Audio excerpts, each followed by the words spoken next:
In the sacred silence of the Himalayas, where snow-kissed peaks kiss the heavens and the winds carry secrets of the cosmos, there sat a god, not in a palace, not among riches, but in solitude. This was Mahadev, the lord of destruction, the master of meditation, the one beyond time and form, Shiva. He wore no crown, held no scepter, clad in tiger skin, with ash smeared upon his body and serpents coiled gently around his neck, Shiva sat in deep tapasya, lost in infinite stillness. He had no desire, no attachment, his only companion, the silence of the mountains. But even for the most ascetic of gods, destiny writes its own stories. Today, I'll take you on a journey into one such story, of when Shiva met Sati for the very first time. Far away, nestled in the kingdom of Daksha Prajapati, a princess had been born, Sati, the daughter of royalty, the embodiment of grace. But her heart, oh, it beat for something far beyond courtly luxuries. From her childhood, Sati was drawn to the mystical, the unseen. While others celebrated festivals, she would gaze up at the distant mountains, wondering, who lives there?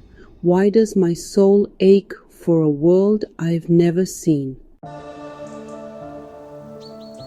No one knew that deep within her, the divine spark of Shakti was awakening.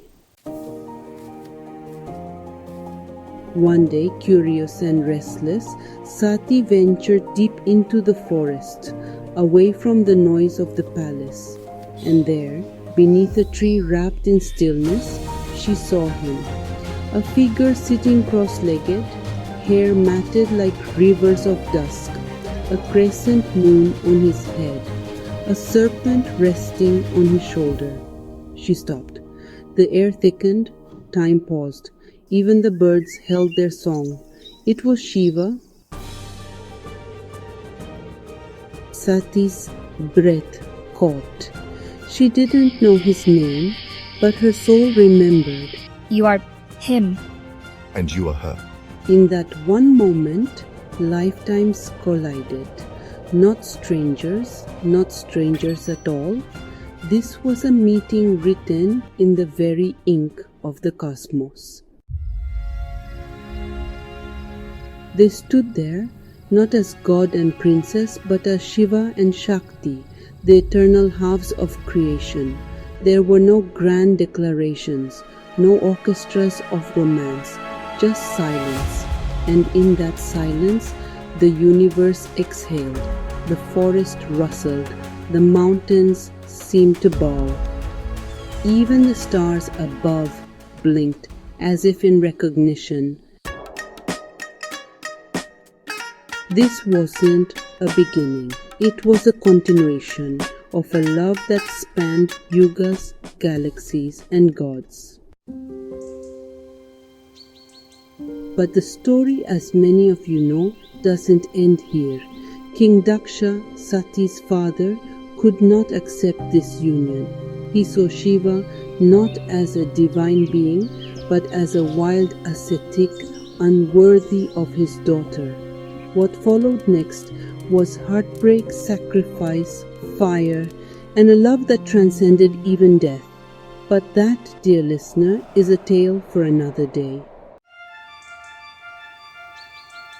Today we remember the first meeting, not dramatic, not loud, but so powerful that even the universe had to stand still to witness it. Shiva met Sati not in a palace, but beneath a tree, in silence, in truth, in divine recognition, and in that gaze 1,000 lifetimes were remembered. If this story touched your heart, don't forget to like, share, and subscribe for more tales from Indian mythology. What part of Shiva and Sati's story moves you the most? Tell us in the comments. We'd love to hear from you. Until next time. Har Har Mahadev.